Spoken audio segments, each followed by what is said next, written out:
All right, hope you're well. Wherever you're watching us from, or watching me from, my name is Douglas.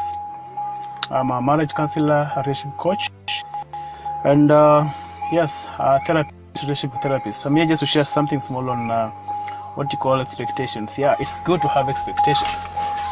Remember when the first lesson we went through when we started our premarital classes, we just joined the first day. Both of us were asked in that class, we were around 12 couples to write down our expectations. And yeah, you'll imagine what people wrote about what they expect for marriage when they get into marriage from probably their partners, probably in marriage. And yeah, we exchanged our expectations after we wrote them down, each separately. That is my fiancé and me, and now my wife, and we exchanged them after that, and then we read through them, and we could laugh, man. We could laugh a lot because our expectations were quite different. What my wife expected is not what I expected. I had different views of marriage. She has different views of marriage. And that's of course why we are always different. It's not like you get a perfect spouse who matches what you desire, who takes a lot of salt like you take in food, who maybe sleeps for a longer time like you sleep. It's always you get someone that you have probably different perspectives of our understanding, and you join together and become compatible. Marriage makes you to become compatible. Now we had all those expectations. Now this is one thing that happens when you get into marriage. We realize that those expectations were just very few percentage was a reality, because marriage becomes a reality because what you expect during your dating and courtship period is always what you already not experienced. Now when you get into the marriage, the experience becomes hands-on, and some of the expectations are not really what are coming forth, and you realize that if you had a list of 20, you can only meet maybe 5 at most, or 7.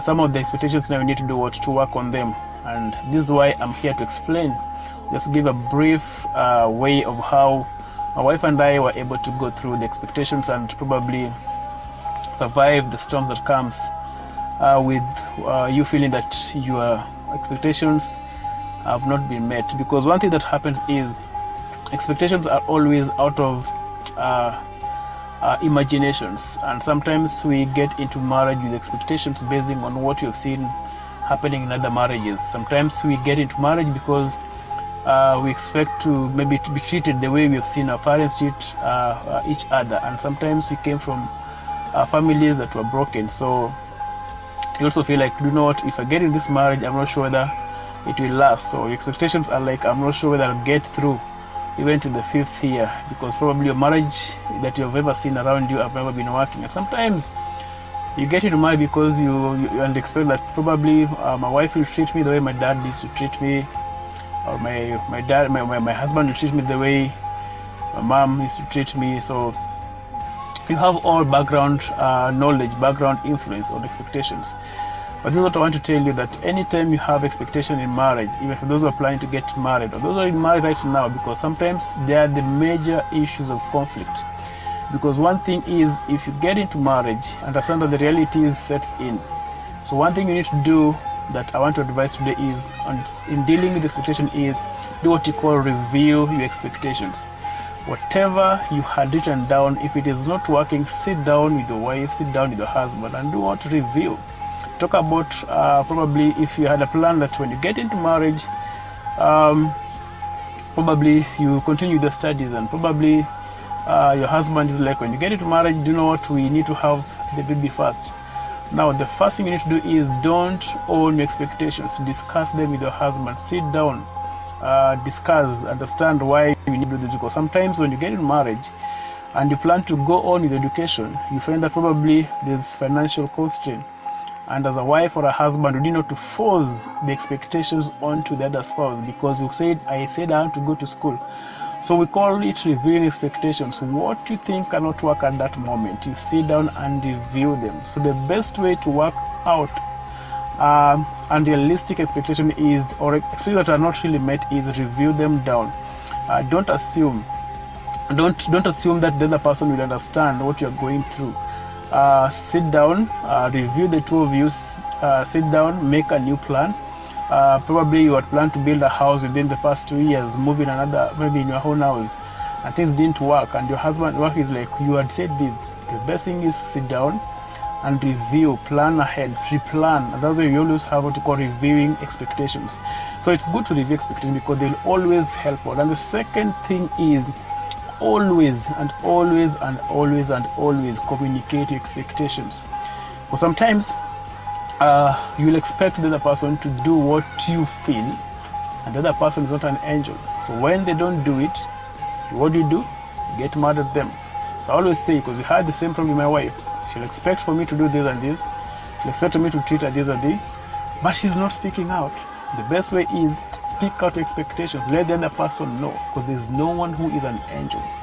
The last expectation is, I remember we had a discussion with a friend of mine during one of the shoots, and one of the lady who was there, we were just talking about expectations. She said that, you know what, for me, if I get married and my husband cheats on me, that will be the end of the marriage.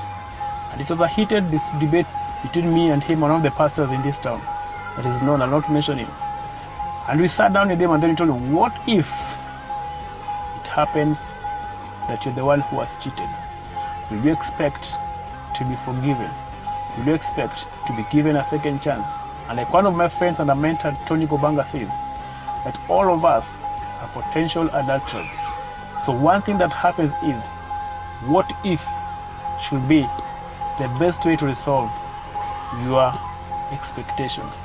The thing is, if the lady said if the man cheats on him, he leave him. But you ask the lady, what if the devil deceives you and even cheat, not even sexually but emotionally, with someone, and your husband discovers, will you ask for forgiveness? So the best way to sort out expectation is to write, what if what I expect in marriage does not work? Will I quit? Will I blame my wife? Will I cry? Will I run away from my marriage? What if my wife will get married this way and the next month, God forbid, he gets an accident and he becomes paralyzed, he can't walk? Will I stop loving him? Will I run away from him? Will I marry another person? So the best way to work on your expectations is deal with the what if factor.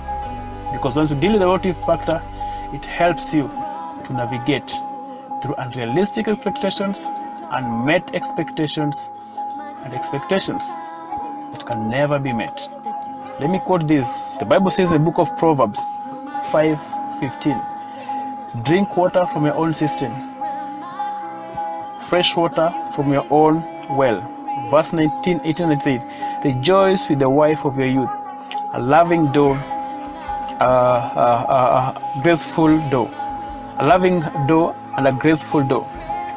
Let her breast satisfy you all the time. What I mean is this: every marriage goes through storms.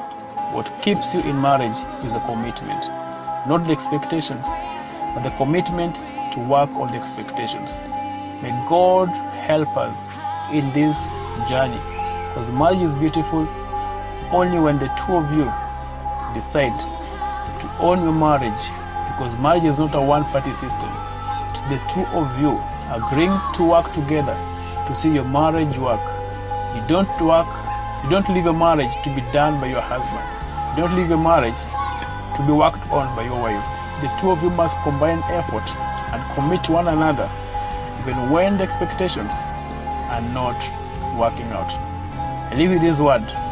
In all those expectations that you wrote down as you entered into marriage, what if they are not met? God bless you. Enjoy your weekend. Keep safe, keep distance, enjoy your marriage, and work on your expectations. You can find us on www.mwangaCenter.org and read more on our blogs. We also do premarital classes and even do postmarital solutions. God bless you.